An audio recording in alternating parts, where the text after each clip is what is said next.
So DJI Mini 3 Pro versus the iPhone 13 Pro Max and the 14 Pro Max. Well, the differences couldn't be bigger, but this has definitely been interesting. So these two devices are completely different except for two things. Both can shoot in 4K 60 and both can take raw photos. But in today's video, I'm gonna focus on the video part. Now with the drone, you can get the most amazing shots from above, but you can also do that with the phone, just not as high. And in most scenarios, it will look much better if you fly your drone close to the ground or close to objects or subjects, which means we will have some advantages when we are using the phone. Now, this entire sequence was shot entirely on the iPhone 13 and 14 Pro Max with the help of this gimbal, the Hohem M6. And this gimbal has something interesting which makes shooting these type of videos much easier and much more convenient than we used to do before. So I'm gonna come back to that feature in a sec.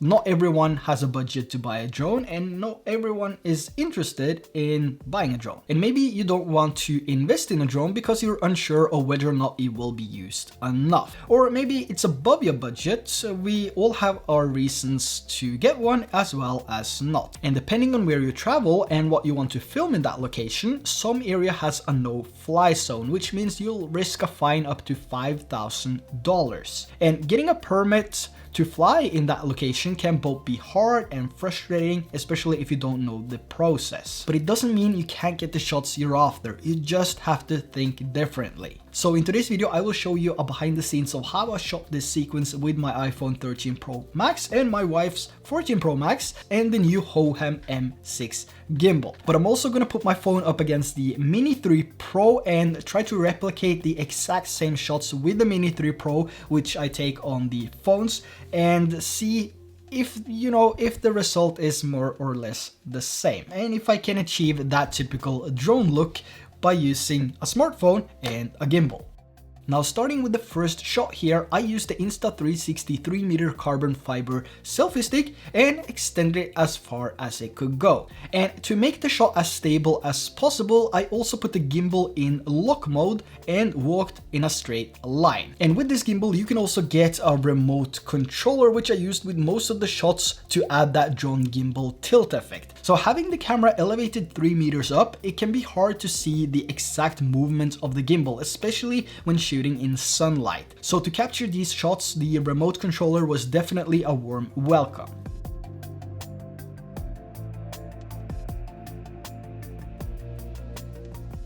Now for this next shot, I put the gimbal in pan follow mode and slightly adjusted the rotation, or slightly rotated the selfie stick to get a small subtle pan effect.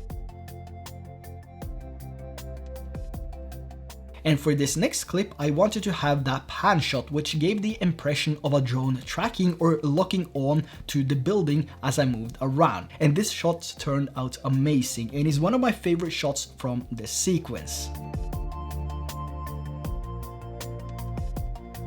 Now, I also want to have a shot where I gave the impression of a drone flying close to the ground, then rising to reveal the scene. For this, I extended the selfie stick as far as it would go, and since I didn't want to have any sideways movement, I also put the gimbal in lock mode to keep it as steady as possible. Now, starting with the camera close to the ground here will also illustrate a higher speed, even though you're moving quite slow. And as I get close to the object, I also push the camera as high as I could.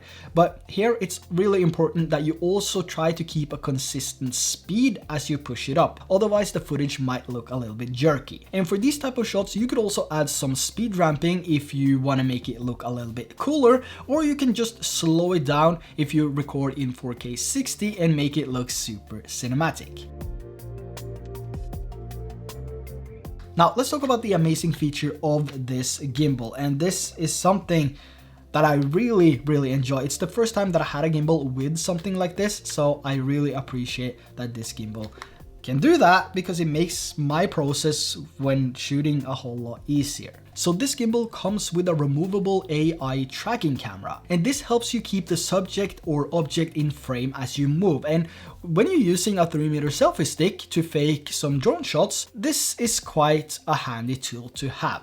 So let's take a look at this shot, for example. Here I want to record my wife as smoothly as possible when she's moving towards the ruins. And this is definitely a tricky challenge when I have the camera 3 meters up. I also struggle to see the screen and the exact movement of the gimbal's pan and tilt. With the AI tracking, I could just tap and drag a box around my wife, hit record and start moving.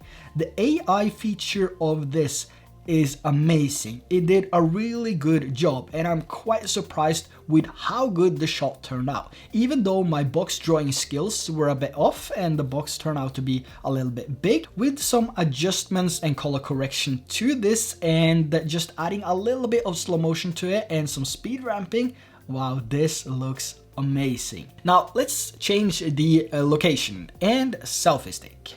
So this time I'm using a light stand, which is fairly cheap compared to the 3 meter carbon fiber selfie stick from Insta360, which is actually designed to hold smaller cameras and not a gimbal. Now the pros with the Insta360 selfie stick though is that it's compact and fits in your backpack without taking up much space. Now for the first shot here, I want to have another push forward. So I'm extending the light stand as far as it goes and put the gimbal in lock mode. Then I start to walk in a straight line towards the bunkers as I use the tilt up button on the controller, which I placed on the bottom of the stand with some Velcro. Now when I do these fake drone shots, whether this is with a smartphone, an action camera, or if it's an actual drone, I always do multiple takes. I try to mix up with different lenses and slightly change the angle. This gives me more footage to select from when I later edit the video. Now for the next one here, I'm doing the same movement I did in the previous location where I put the gimbal in lock mode and start with the camera low to the ground. But here I also push the camera up immediately when I started walking to get a slightly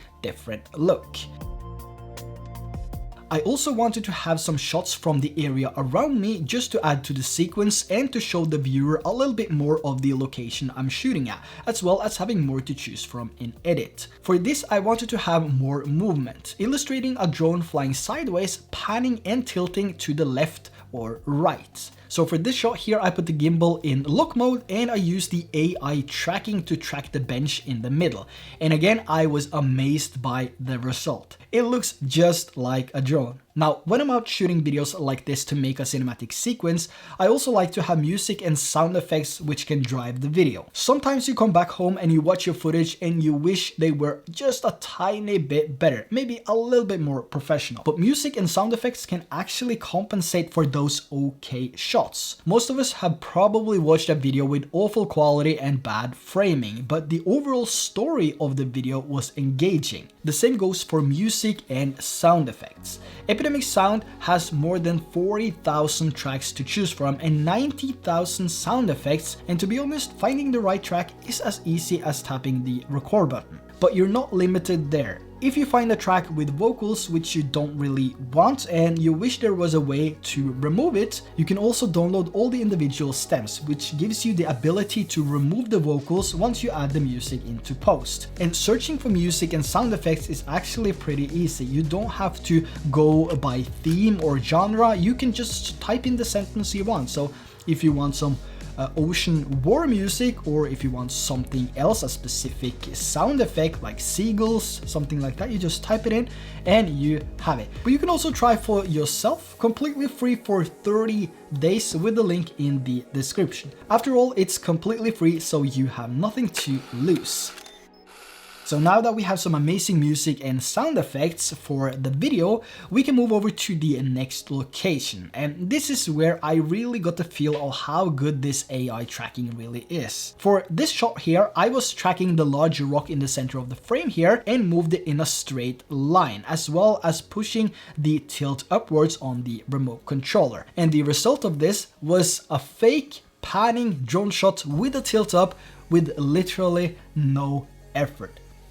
Nothing, just like flying a drone.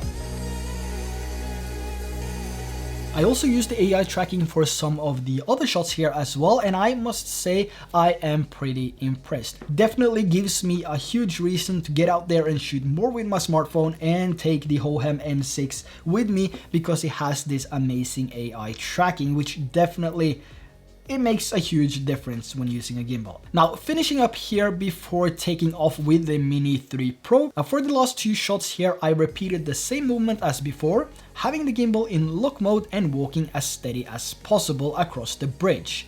And also ending the last clip here with a pan tilt shot. But here you can also see the effects of the tilt upwards, which makes the shot look much better. So to be able to capture all these shots, the remote controller has been essential, especially when the gimbal and the camera is 3 meters up in the air. But all in all, I'm extremely satisfied with the experience that I had using these devices and how good the Hohem M6 actually is. Believe it or not, this is the first time that I'm actually excited about using a gimbal, and it's because of this removable AI camera here, which also has built-in lights. But the big question is, how has the iPhone 13 Pro and 14 Pro Max held up to the Mini 3 Pro, and is there a big difference there in the movement? Now, as for the drone shots, I try to replicate them as good as possible with the Mini 3 Pro, but unfortunately, in some locations, I was not able to fly due to high gusts and a lot of people. But let's take a look at the shots I managed to pull off.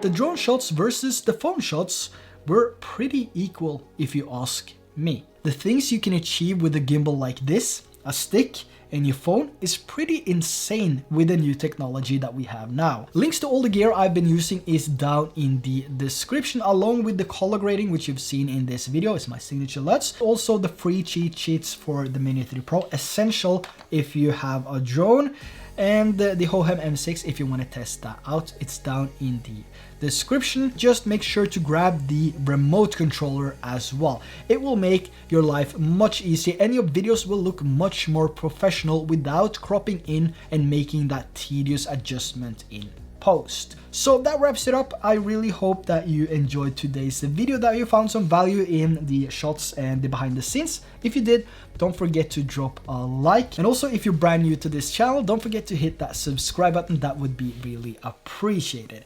And until next time, take care, and I will see you in the next one.